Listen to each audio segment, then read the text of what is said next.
Hi, I'm Kira Levesque, and I will be reading Alice in Wonderland, Chapter 12. Okay, Alice's Evidence. Here, cried Alice, quite forgetting in the flurry of the moment how large she had grown in the last few minutes, and she jumped up in such a hurry that she tipped over the jury box with the edge of her skirt, upsetting all the jurymen onto the heads of the crowd below, and there they lay sprawled about, reminding her very much of a globe of goldfish she had accidentally upset the week before. "Oh, I beg your pardon," she exclaimed in a tone of great dismay, and began picking them up again as quickly as she could, for the accident of the goldfish kept running in her head, and she had a vague sort of idea that they must be collected at once and put back into the jury box, or they would die. "The trial cannot proceed," said the king in a very grave voice, "until all the jurymen are back in their proper places." "All," he repeated with great emphasis, looking hard at Alice as he said so. Alice looked at the jury box and saw that, in her haste, she had put the lizard in head downward, and that the poor little thing was waving its tail about in a melancholy way, being quite unable to move. She soon got it out again and put it right. "Not that it signifies much," she said to herself. "I should think it would be quite as much use in the trial one way up as the other." Okay, and here is the picture.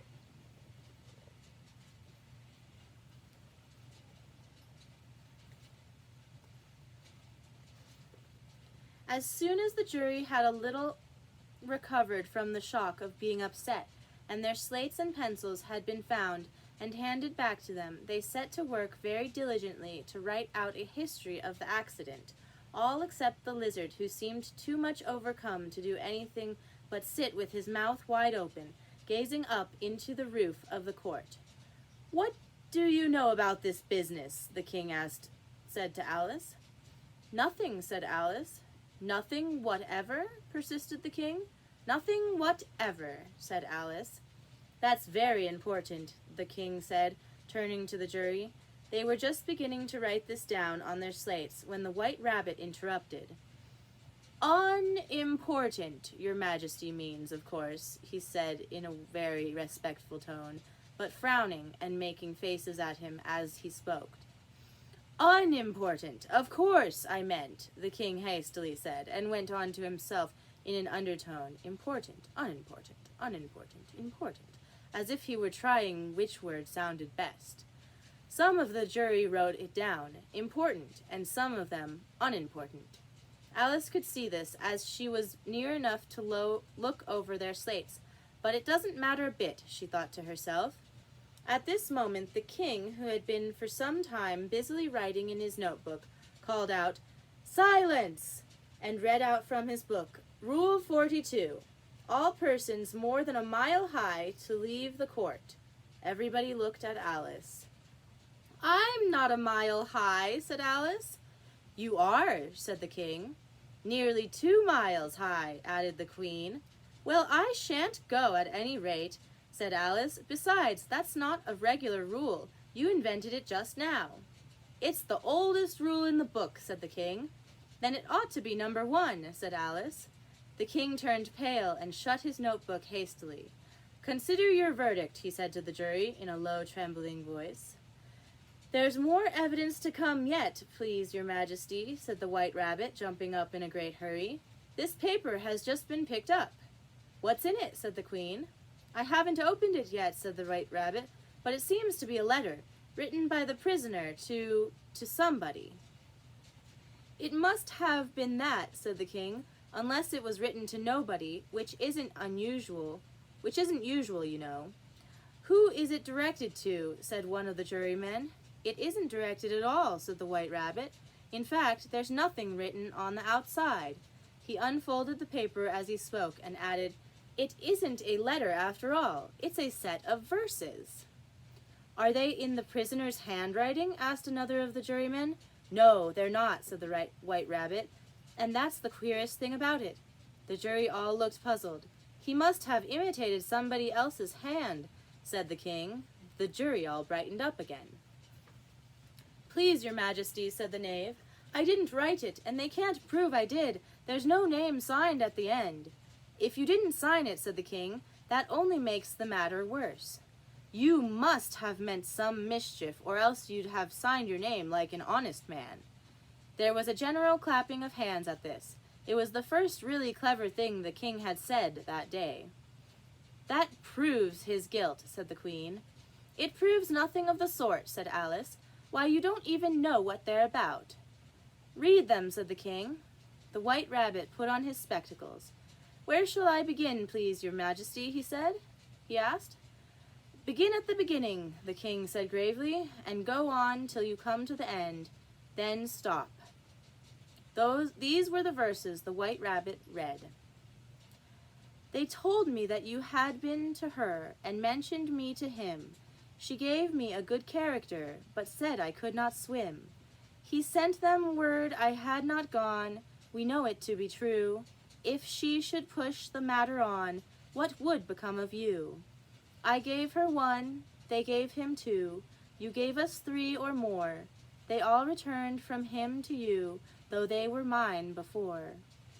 If I or she should chance to be involved in this affair, he trusts to you to set them free, exactly as they were. My notion was that you had been, before she had this fit, an obstacle that came between him and ourselves and it.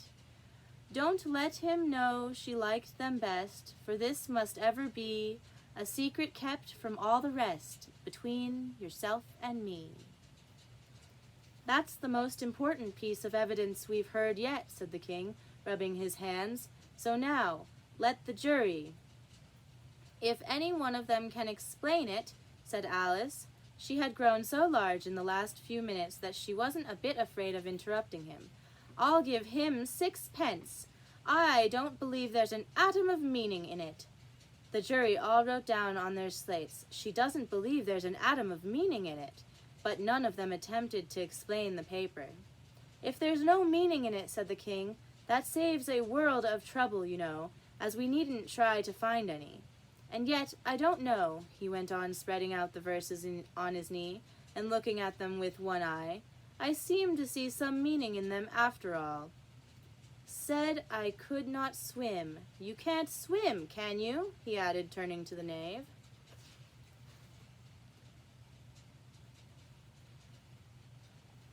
The knave shook his head sadly.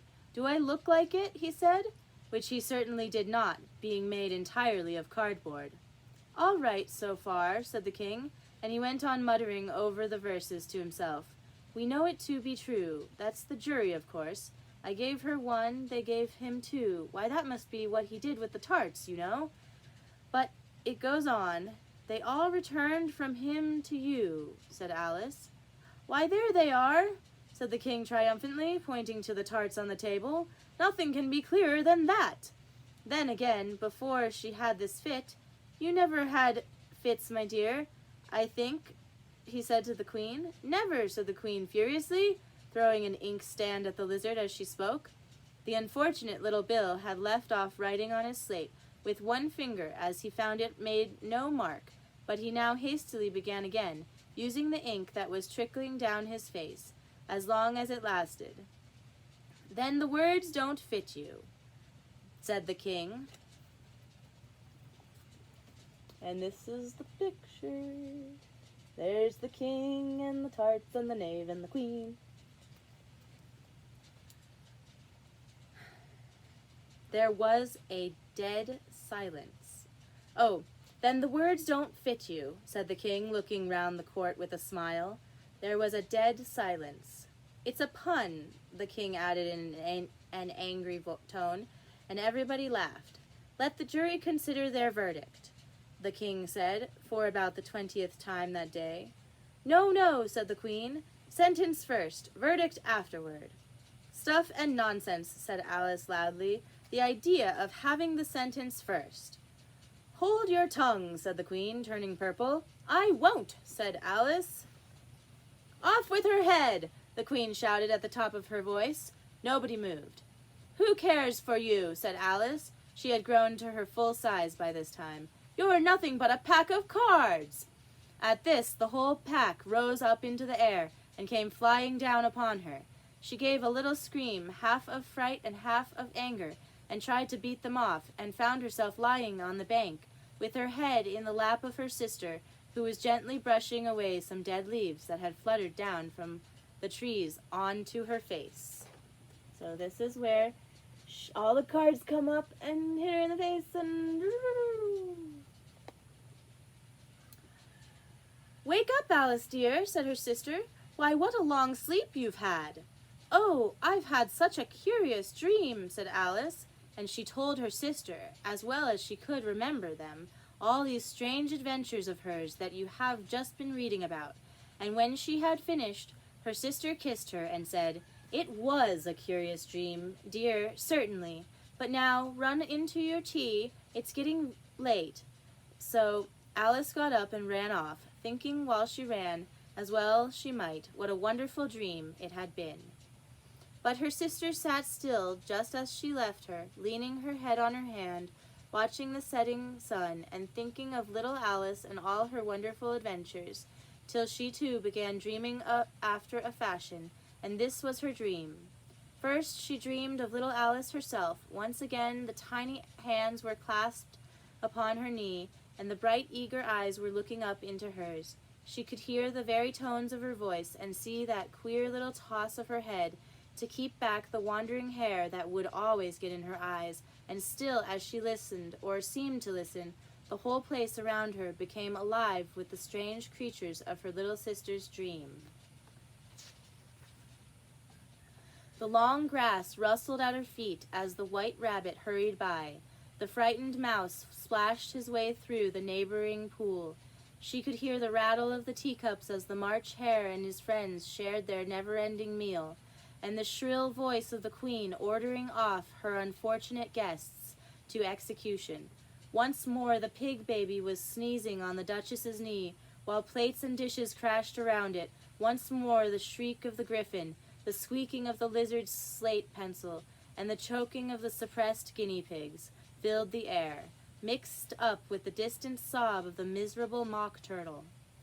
So she sat on, with closed eyes, and half believed herself in Wonderland, though she knew she had but to open them again and all would change to dull reality. The grass would be only rustling in the wind, and the pool rippling to the wave of the reeds. The rattling teacups would change to tinkling sheep bells, and the Queen's shrill cries to the voice of the shepherd boy, and the sneeze of the baby, the shriek of the griffin, and all the other queer noises would change, she knew, to the confused clamor of the busy farmyard, while the lowing of the cattle in the distance would take the place of the mock turtle's heavy sobs. Lastly, she pictured herself how this same little sister of hers would, in the aftertime, be herself a grown woman, and how she would keep, through all her riper years, the simple and loving heart of her childhood, and how she would gather about her other little children, and make their eyes bright and eager with many a strange tale, and perhaps even the dream of Wonderland of long ago, and how she would feel with all their simple sorrows, and find a pleasure in their simple joys, remembering her own child life and the happy summer days. The end. Okay, now, the next book is going to be Through the Looking Glass, and what Alice found there. Till next time.